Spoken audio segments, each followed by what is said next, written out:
Hello and welcome to Comic Boom, the comics and education podcast. If you're interested in hearing more about the crossover between comics and education, then this is the podcast for you.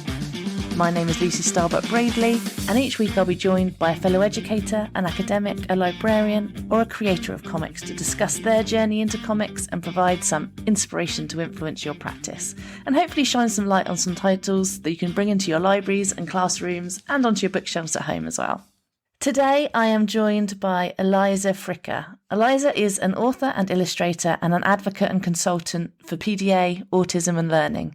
She's published several books, including the Sunday Times Bestselling title Can't Not Won't and the acclaimed autobiographical Thumbsucker, released in November 2023. I love both. I'm a massive fan of Eliza's work, as you will hear throughout the episode. Eliza offers a range of support for parents on navigating autism and education. That's very much the focus of her work. There's a great podcast on Spotify, which I'll link in the show notes too. It all started with her blog, Missing the Mark, which is a great thing to delve into as well and is still available. Eliza's work powerfully depicts the experiences of many families who find their family's needs aren't served by the current education system. And for me, it highlights the power of comics and being able to put the reader firmly into another person's shoes. Reading Can't Not Won't made me really reflect on many aspects of my own teaching practice. It made me reflect on many perspectives which are quite prevalent in our education system. We really have an in-depth discussion in this episode about those kind of perspectives and the difficulties with them. We talk today in quite an open and frank way, which at times does criticise the education system in the UK. So do buckle up. But I think these are all conversations that we really need to have wherever on that scale your opinion falls. I'd like to say that also that in today's episode, I share some personal experiences as a parent of a child with special educational needs who sometimes doesn't want to go to school, just sometimes, but not all the time, but sometimes. And I'm really aware that the issues and barriers that we face in our family are a fraction of what other families face. It's not my intention to over-exaggerate that or to minimise other people's experiences, but hopefully just to highlight some of the context to my own very personal reaction to Eliza's work. I think this is a great listen. Really powerful, really thought-provoking. Here's what Eliza had to say. Hello, Eliza. Welcome to Comic Boom. Hi, thanks for having me. You are very welcome. I always like to start the podcast in the same way, which is to ask guests to say a little bit about their own journey as a comics reader, first of all. Where did that start for you? Is that something that you've always done, or maybe it's not part of your reading diet anymore? What can you tell us? I've always read comics from the Dandy and the Beano, and I've never stopped. So then I moved on to graphic novels, and they've always chimed and resonated with me. I found there's always been a more honest kind of and almost kind of raw portrayal of life in them that I can really relate to. I've never been drawn to anything that's sort of the fantasy genre, but certainly anything that's real life, autobiographical, that kind of thing within the comic graphic novel medium. I love it and always have. Yeah, I really love autobiographical comics as well. So do you think your interest came from the story itself and the way that stories are told in comics, or from you're an illustrator yourself? Was it more the artistic side that was drawing you in that kind of first instance, do you think? I think there's something about comics that you can put the nuances in that I would struggle to convey myself in just writing. I think it leaves a lot of space as well for people to engage with that how they want. Actually, an editor did say to me a long time ago, she said, you leave a lot of space in your work. There's a lot of gaps, because obviously you get people who illustrate graphic novels with all the detail. I tend to remove it actually, and my work is very immediate, so it looks quite scratchy. That's because there's a pace to how I do it. It's a way, because I'm using it to process as well. It's very fast how I get it on the paper, and I leave it like that. And in turn, are those the kind of approaches that you appreciate in other people's work, or do you find yourself also liking the more contrast, the more detailed things in terms of what you pick up and read?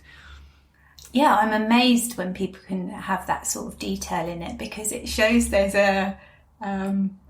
it's probably my ADHD as well, that I just would not have that patience to be able to plan and put it all down with that sort of detail, because I'd be wanting to rush and move on to the next bit, and I'd be worried I'd forget the next bit too. So there's an envy to people who can do that and plan so methodically. But for me, it's very much about the immediacy of getting it out there. And in terms of starting to read comics, did comics form part of your school journey? I know that you, obviously, a lot of your work focus is around kind of the experience of school and the education system, but did comics actually feature in your own educational journey? I was always reading them, and I think they've helped me process a lot. Someone who is neurodivergent myself, the world is quite confusing. And for me, any book, but particularly graphic novels as a visual communicator, were a way of me trying to make sense of the world. And there was something, I think, that people who write graphic novels, I wouldn't like to say they're all neurodivergent, I couldn't say that, but there's certainly, I would say that people who do write and draw them tend to be outsiders. So that was something for me that really helped me growing up, to feel that there were these other people out there that were seemingly struggling with the life and the world that was presented to us. It's quite a broad question. You've touched on some elements there, but what do you feel that writing and drawing comics has kind of given you over the years? Has it been a sort of support structure for you? Yeah, I mean, absolutely. I know that word empowerment does get bandied around a lot, but for me, there have been several major experiences in my life where I have felt enormously that things were out of my control. And it gave me some voice and some control back. I'm not very good. That's the wrong thing to say. I'm not meant to be negative about how I process the world, but I've struggled to, in a lot of situations, in the moment, because of my processing. And so I can appear like a people pleaser or a fawner just because I'm finding that situation incredibly difficult. And then that shifts it from feeling like I've been in control of that situation, because I tend to agree with everything that's said because I can't even follow what is being said. And then it's in hindsight when I can use my drawing to process that stuff. And it's amazing because I might struggle to take it in at the time, but then the drawing and the writing after really helped me pull it back out and remember what had happened, and also to put my own narrative on it. I think for a lot of people who are neurodivergent, we feel that other people take our voices away. So it's really important to put our voices back into our own stories, really. Yeah, I just think there's such power in being able to tell your own story. And I think comics is just a really accessible way to encourage people to have their own voice and to talk about their own experiences and the world as they see it as well. There's some great people doing excellent work out there, but it's not something that's widespread, and it's really underutilized, I think, in schools, that kind of creative writing and artistic as a way of processing the world. Well, there's not enough art in school, full stop. It's kind of, it's another thing I feel really passionate about, is that we are told there are essential subjects and others are less important. That's a very difficult thing when you're an interest-based learner and you're neurodivergent and you don't get to do those subjects that are so vitally important for you. It's really tough. Yeah, even I was having a conversation with my daughter last night who's about to choose her options for year 10. And she said her art teacher at school told her not to do art unless she wanted to, as a GCSE, unless she was thinking of a creative career. I was like, what? It has value in of itself, surely. Yeah. Wow. Okay. Yeah. And also the idea that you're meant to know at that age where you're going to go in life is amazing. Exactly. That kind of binary, you're either arty or you're not, and you just get funneled off, don't you? Just before we're going to talk about your work in a little bit of detail in this podcast, but before we go on to talk about your own books, I just wondered, what you've mentioned you're interested in kind of autobiographical comics, and just an opportunity for you to give some shout outs to some of your favourites or some things that you're reading currently that maybe people listening might also like to look into. I think I read Daniel Clow's most recent one. That was the last thing I read, that it was a graphic novel. I think Daniel Clow's faces are the most amazing faces. If you haven't read them, you have to just look. I don't know if you do this, but I see when I walk around people that look like Daniel Clow's faces now. They are just so brilliant. I love them.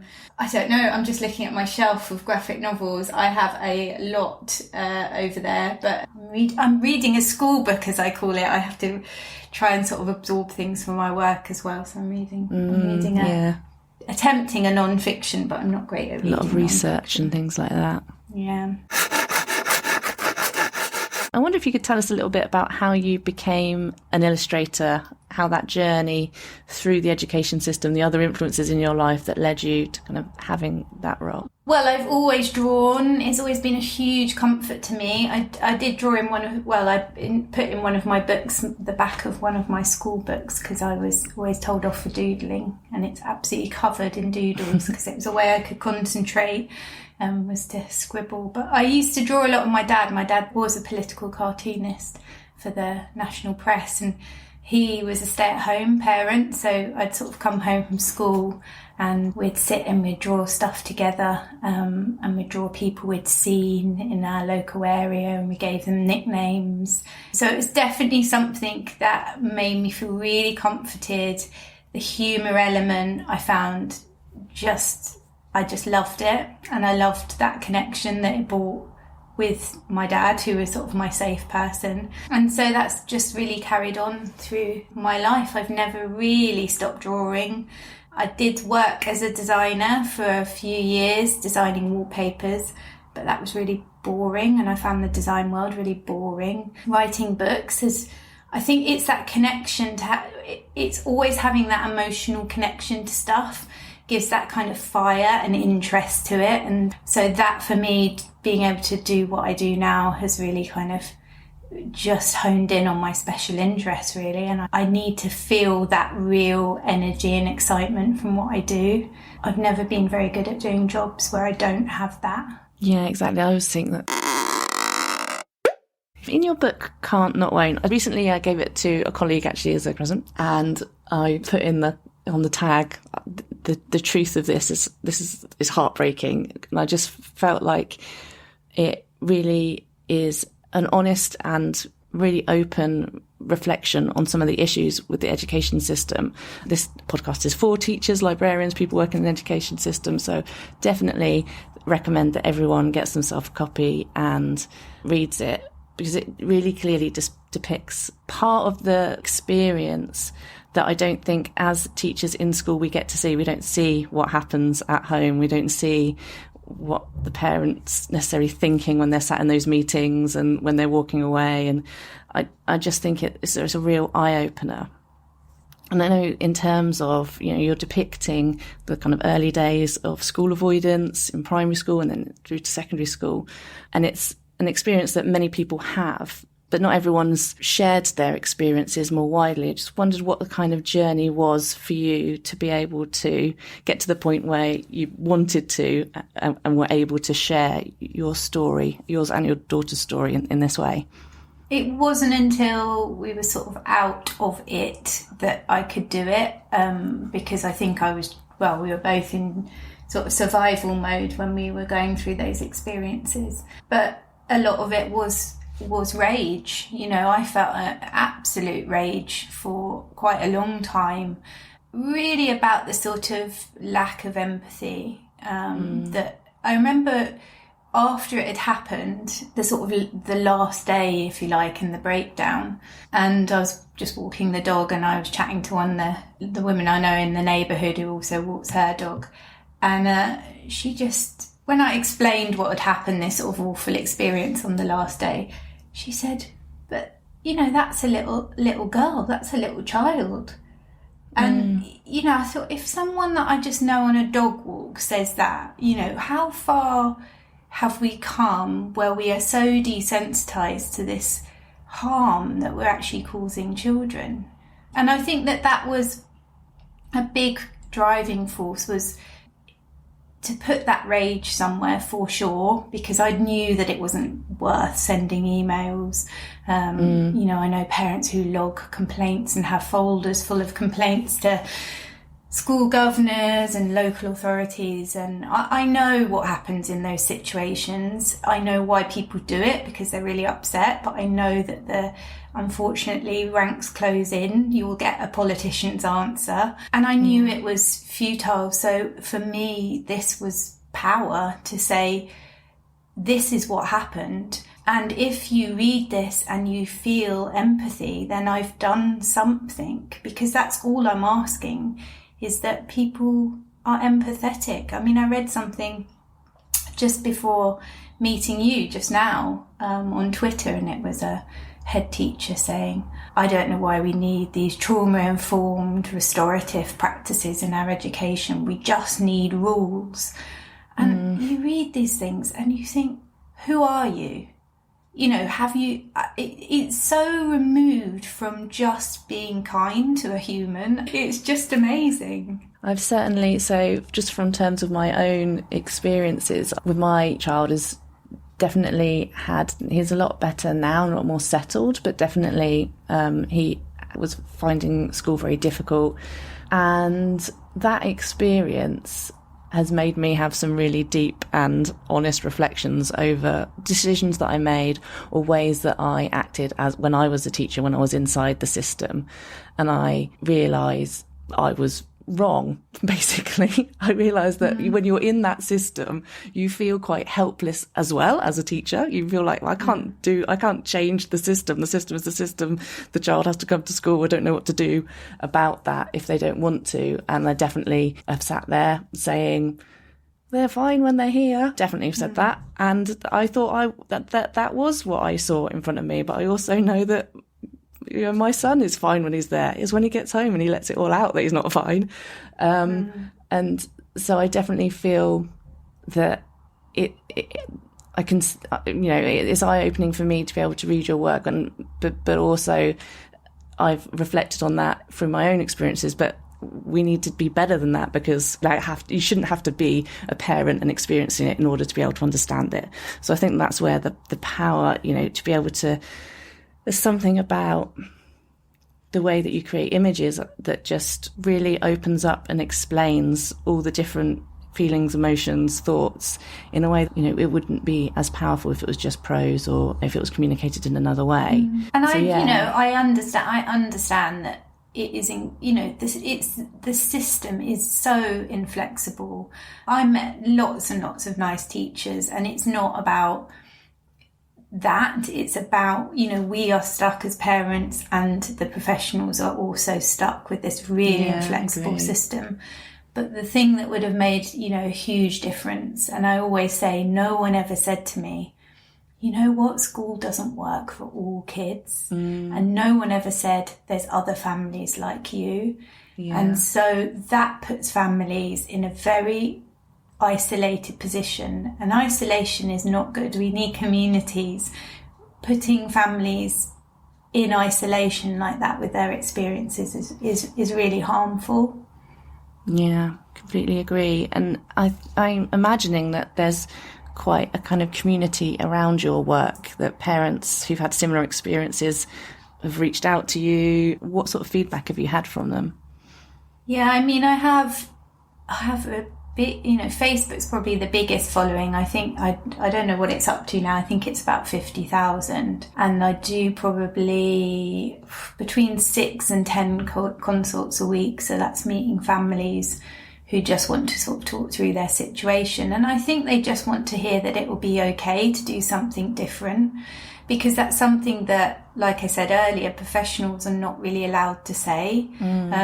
And so families who are in crisis need to know there are options out there. They need to know that it is okay to do something quite different for their children, and to hear that that can actually be a really much brighter place to be for the whole family. It isn't just school. And I love hearing families when they tell me about different ways they've gone with their children's learning and their lives, and how it's can change the whole family's lives. I love, you know, and hearing how happy they are, and you know, from the place they were in, dragging children into school and shouting and everyone miserable and, you know, dealing with meetings and paperwork, there is another way. And it's just lovely hearing families when they tell me, you know, it's working. This is where we should have been years ago. This is good.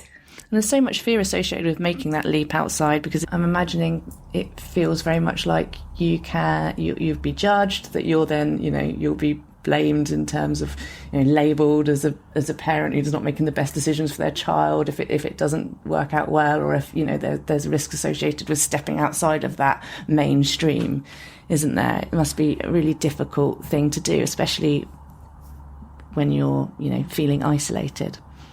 Yeah, and we have these anchors in life, don't we? School, marriage, work, and they're there for a reason. They make us feel like we're doing the right thing, that we're on track. So to remove that feels really scary, but there's lots and lots of different ways to go. And there's also other ways of dipping in and out, and, you know, it might not even be forever. You might have to take a step out for a bit and then you step back in, or it might be a completely different sort of learning environment. But there are lots of different ways to go. But I think when you initially are thinking about that, it is school or what, and school or home. And as, you know, parents, we've done the baby years. It's scary to think we could potentially have to be at home with a child again.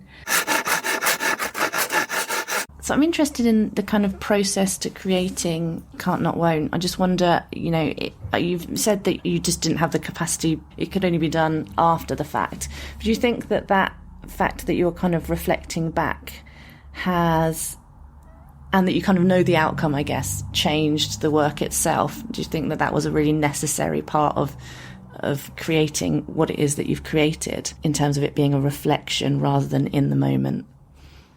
Yeah, and I think for me, that's very much how I go about life. It's often a reflection.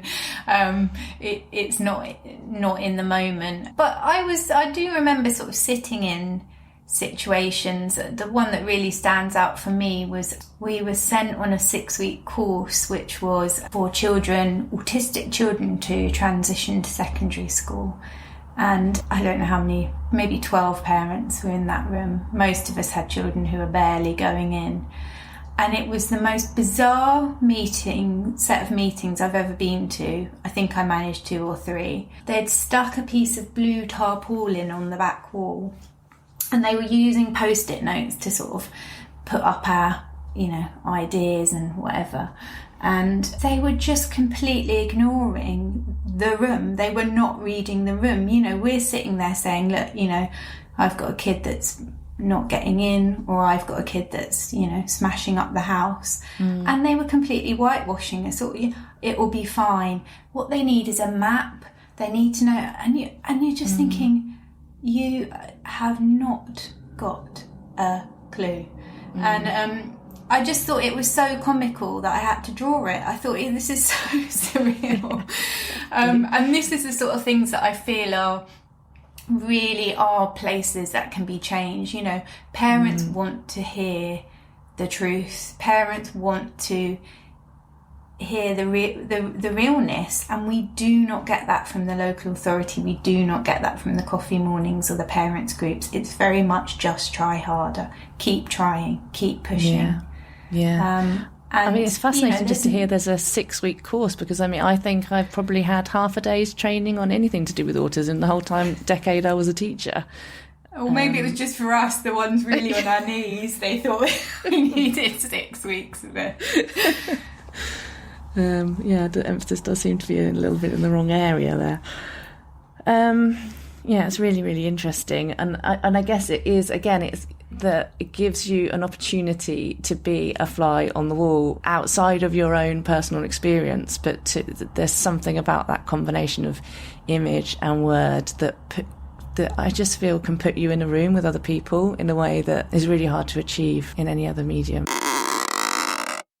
I wanted to ask you a little bit about how you kind of navigated the depiction of, because it's not just your experience, there's also your daughter's experience. And there's a dedication at the back of Can't Not Won't, which is directly speaking to her, and it's really beautiful. And I just wondered how you navigated including her in the book, and if she has, you know, her views of it, and how you kind of dealt with that. It was quite complicated, I imagine. Yeah, it is, and it's, you know, something I'm very mindful of. I would never post a photo online. I know there are people who share their sort of family experiences, and they do share a lot of pictures of their children online. That's not something I would be comfortable to do. You know, I keep the name different. I don't share anything about, you know, that could kind of reveal who she is, and actually, as it's developed Missing the Mark, it's become a mother and child. Other people's experiences as well have fed into that. So a lot of the drawings I do now are much more, we've become almost symbols of the parent-child rather than it being actually a direct experience. Yeah. And there is so much that I haven't shared. You know, there's lots and lots of bits of this I would never share. They're too personal, they're too upsetting, and they're not. It just I have a real line in my head of how far and what I will share. You know, I'm actually we're quite private people, so you know, I'm really aware of that, and obviously I asked her beforehand, would this be okay to do, and you know, made sure that I had her permission to do it. What does she think of it now that it's out there in the world and become a kind of a community, a movement even?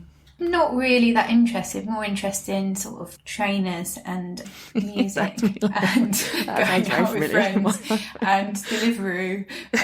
So not massively interested, I have to say, but she obviously knows, because I work from home and she's in and out, that, you know, that my work revolves around that. But yeah, it's not something she really talks about, really. She's just not interested. It's the adult world, I guess. Yeah, it's funny, isn't it? I think sometimes I'm like, what do I have to do to make people proud around here? Goodness me, I'm like, yeah, working really hard. When does that come? I'm just wondering that. When do we sort of look back and sort of, I don't know. I'm working really hard to be a role model and no one's noticed. I'm sure I will at some point. Just thinking about your work, I feel like there's just so many audiences. You've spoken about parents' kind of reaction, people going through similar experiences. I'm obviously taking things as an educator that I feel really, you know, opened my eyes, and I learned a lot from it. Were you thinking about educators as a potential audience when you wrote, well, any of your books really? And what do you hope that educators take from your work? Yeah, I'm definitely thinking about them. I want to close the us and them gap. I want more real conversations. I want to be seen as an intellectual person rather than just mum. I think I've done quite a few posts about mum says. I got probably one of the most devastating things actually was I retrieved, we have a sort of autism/inclusion service where we live, and I requested, I don't normally do this, but I can't remember, I had to do something that I needed that information they had. I said, oh, can I have the file that you have? And I think we'd been seeing them probably by then about 4 years, termly. They came into the school, and a couple of meetings at home and things like that. So I was sort of expecting this, you know, big box file, and it was one A4 sheet of paper, and it was handwritten note on it, and it literally was scribbled on, and it just said, mum's anxious, worried about sports day, she's fine when she's here. And it was just, that to me was just incredibly insulting. And I've actually shared it quite a lot, which I wouldn't normally do because I'm not into the kind of mudslinging at all. Yeah. I really want to work together, but that to me felt really disrespectful. And and particularly, well, one, the lack of input and effort, and the amount of upset and trauma that was every time I had to meet with them. The disregard of of our situation. But the mum says I'm really upset with that, because I think that we need it puts us on a different level. As soon as you say that, you're not saying my name, you're not seeing me on an even keel, you're seeing me on a different level to whoever's writing that or listening. Yeah. So it's little things like that that are really important. I think it also, there's this kind of separation of information that comes from home versus information that's gathered in school, and that those things, that there's a hierarchy there. Yeah. That I think could again be, that's quite a simple fix. Just because you haven't seen it with your own eyes doesn't mean that, if I share my own personal experience, recently had an EdSoc report from my son that just said parents report sensory needs at home, and then that wasn't mentioned again at all in the whole assessment. It's like, of course there's no sensory needs when you're sat in a small office, but have you tried taking him to a cafe that smells funny, or put socks on in the morning, or all this long list of things which are really actually impactful and upsetting for him and for us, and because it doesn't influence the school day, just get one sentence on the report. And it's that kind of parcelling up and hierarchy of what's important and what's not that I think is quite difficult. Yeah, and I think one of the really difficult things is for parents to sit in that room and have a meeting with whoever it is, whether it's the class teacher or the SENCO, and share those difficult things about what it is like with your child.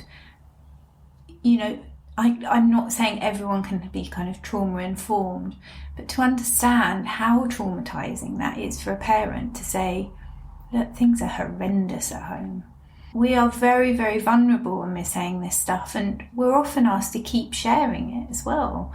There isn't much mindfulness of what that does to people's mental health, and we just need to, ideally we would have more trauma-informed practice, but, it is that kind of thing that I hope I kind of convey in the book, is that how hard we are all trying, the family and the child, to do what the school want us to do.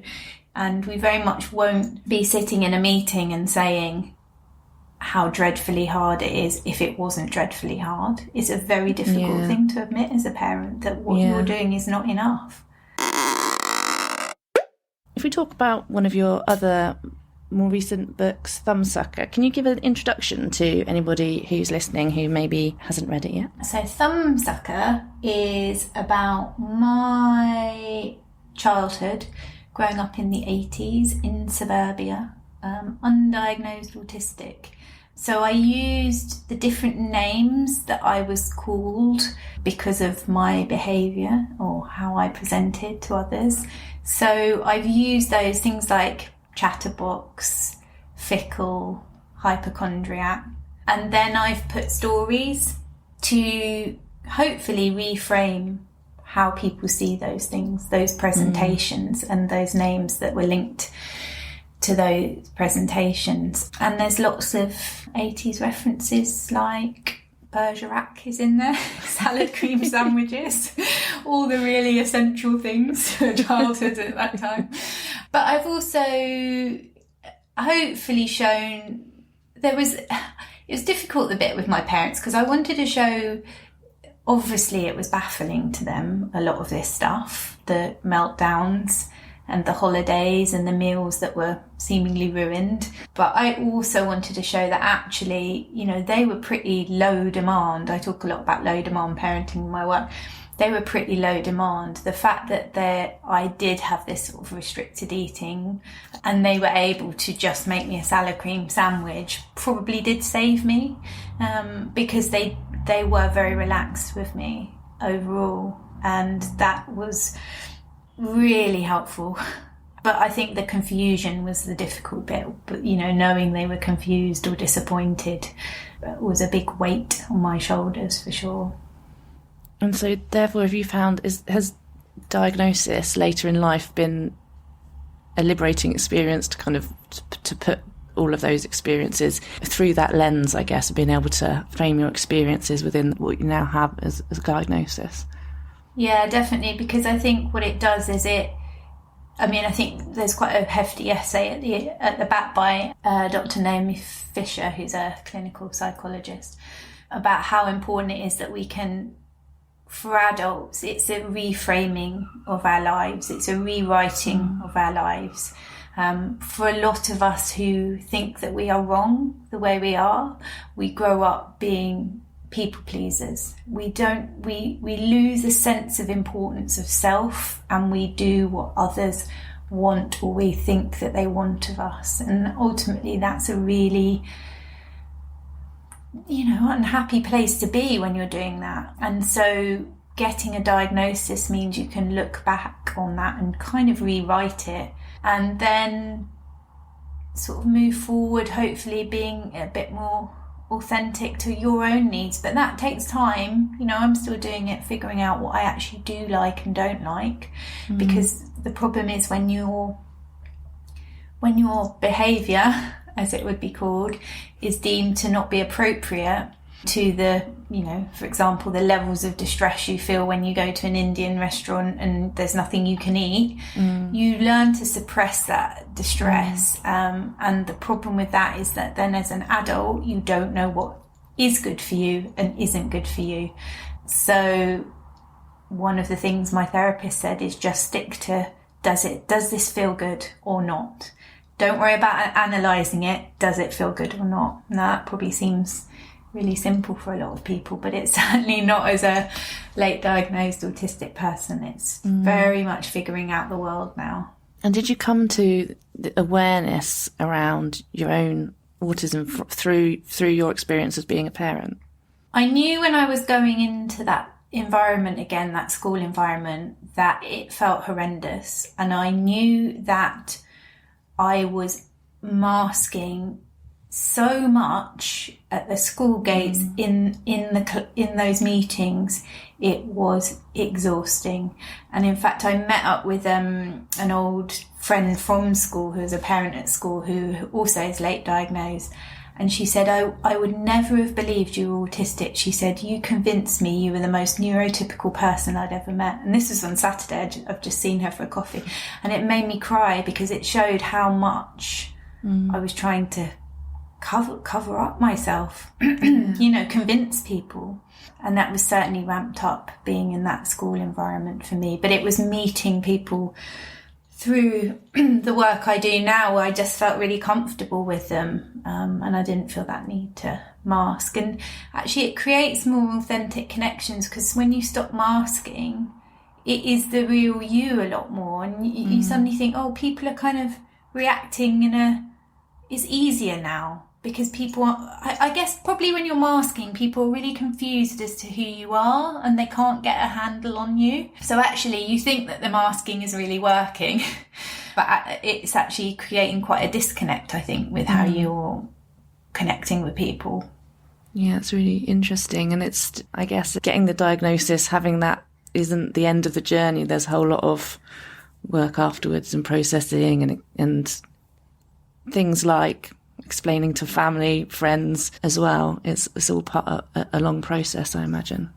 Yeah, definitely. And I think you have to give yourself a lot of time with that. And, it might be that it doesn't work with everyone or sit well with other people. It might be that it gives people that space to consider their own selves a lot more. I've certainly found that with a lot of friends and family, that it's almost a sense of relief with a lot of them that they can admit who they are now, which has been really nice.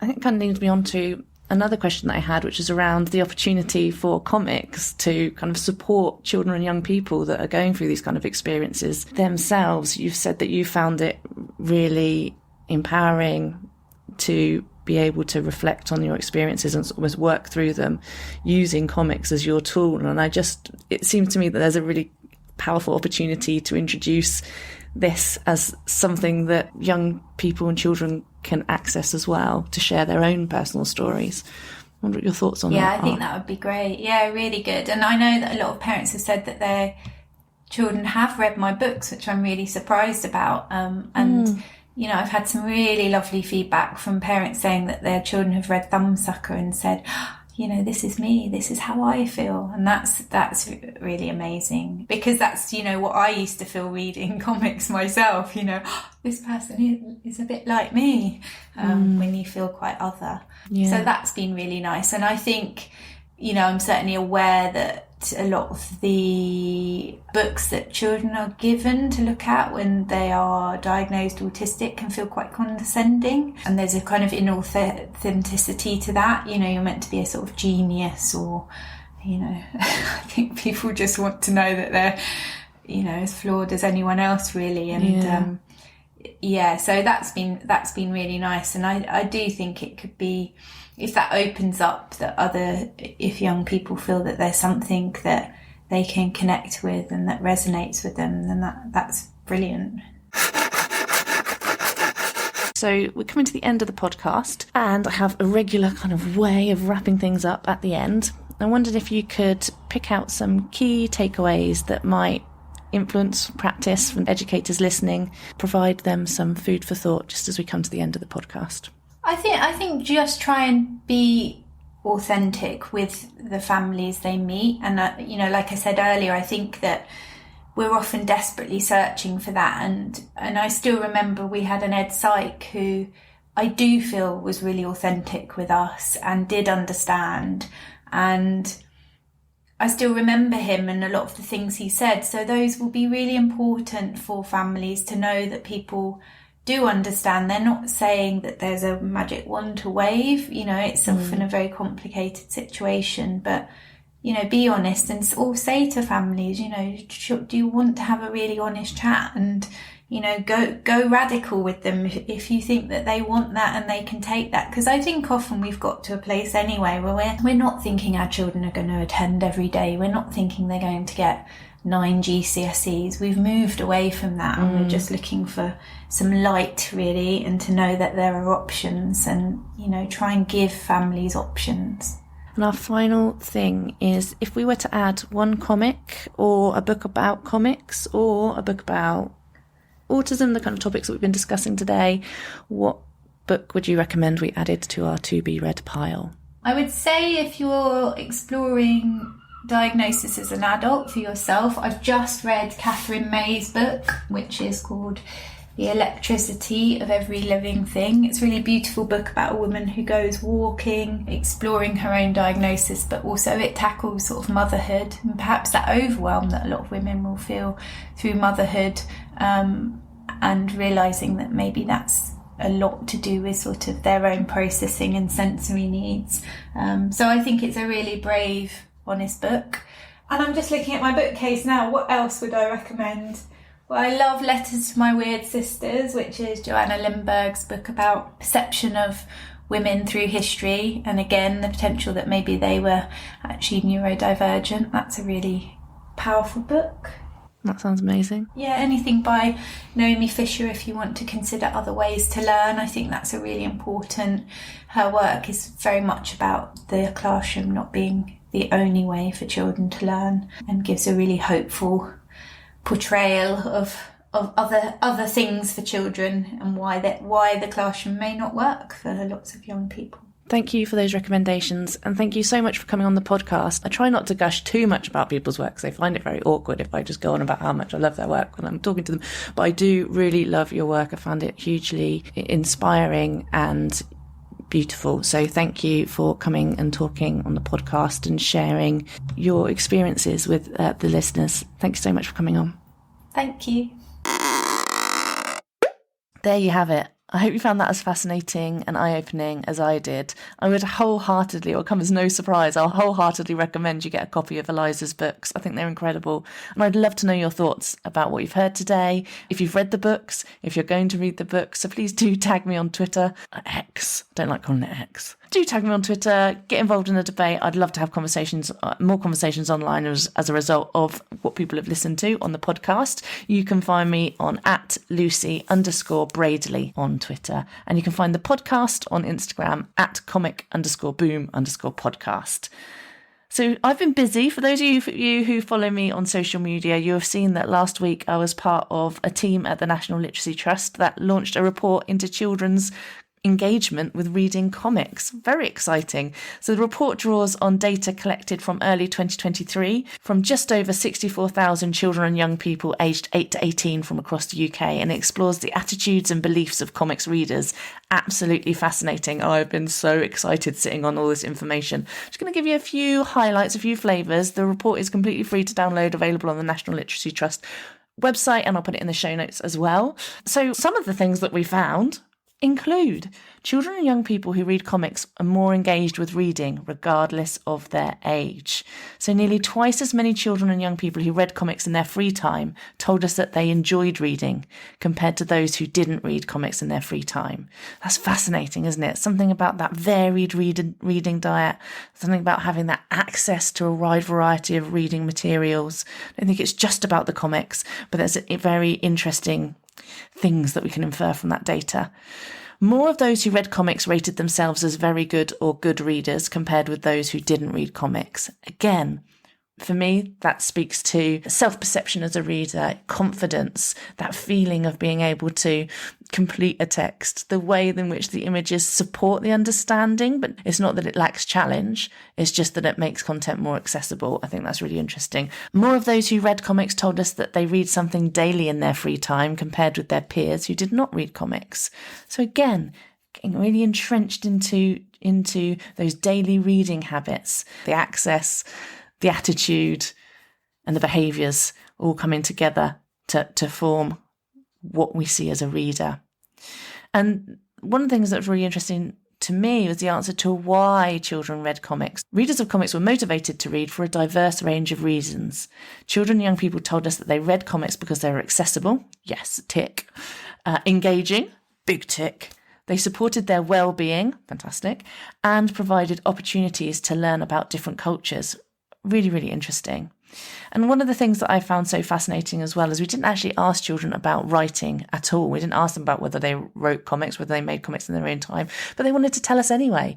They put that in the free text comment box. They volunteered the information that they enjoyed. As well as reading, they also enjoyed making comics. A small but very strong subset who, despite not being asked, wanted to share that information. And I think there's something so interrelated between that kind of reading and writing for enjoyment that I'd love to explore more. Absolutely fascinating. And these findings, they just highlight the importance of children and young people having access to a real broad range of reading materials, which include comics, but it's not limited to comics, but comics there and have just as much right to be there on the library shelves in the classroom, ready to be accessed. What are we doing? All the listeners of this podcast, I'm sure, are advocating for comics to be a fun and legitimate reading format. And if we continue to do that, then I think that it will have a massive impact on the future generation of readers. That report is quite substantial. There's lots more in there, so do dig it out. And again, share. I'd love to share with me on any social media platform what you thought. I've got a shout out today from Comic Scene. You may remember earlier in the year, Comic Boom was nominated in the Comic Scene Awards for the best podcast. We didn't win, but we don't mind. It's an accolade just to be nominated. So thank you, whoever nominated us. Comic Scene have a Kickstarter going on for a comic called Tara Togs, The Silence of Unicorns. I'm going to read you a little bit. It looks really, really cool. It is done in the style of Hergé, and I love Tintin, so it really caught my eye when they sent it over. So set in modern times, Scottish adventurer Tara Togs dreams of becoming a professional photographer, and her knack for being in the wrong place at the wrong time lands her smack bang in the middle of a gang of ruthless criminals and their plot to steal a valuable piece of art. Tara Togs' Silence of the Unicorns by Streff took 5 years to complete. Streff is the pen name for Stephen White, who is a writer and artist who's worked on Beano, Dandy, Viz, and on other characters such as Peter Pan, Raising Amy, and so on. It's a 72-page graphic novel work inspired by Hergé and in the Tintin book format, but it's a new story with this new character, Tara Togs, who looks very Tintin-ish, but a girl version. You can read the 6-page prologue on the Kickstarter. That's there, so you can try before you buy.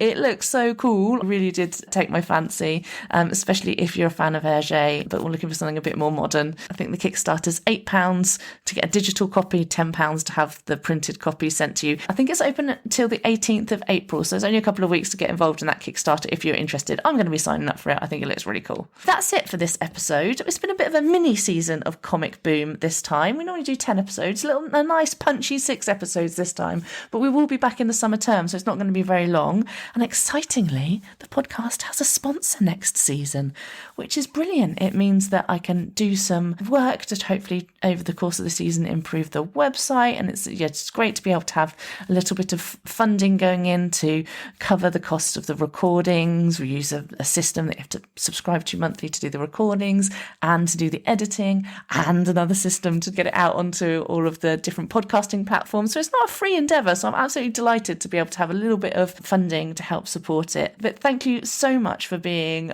passionate and lovely. I've had the pleasure at various events recently to meet some podcast listeners, and it's been absolutely lovely. So thank you for listening. There's lots of exciting stuff coming to you in the summer term, so watch this space. You've been listening to Comic Boom, which is produced and hosted by me, Lucy Starbuck Braidley. Have a great break and see you in the next season.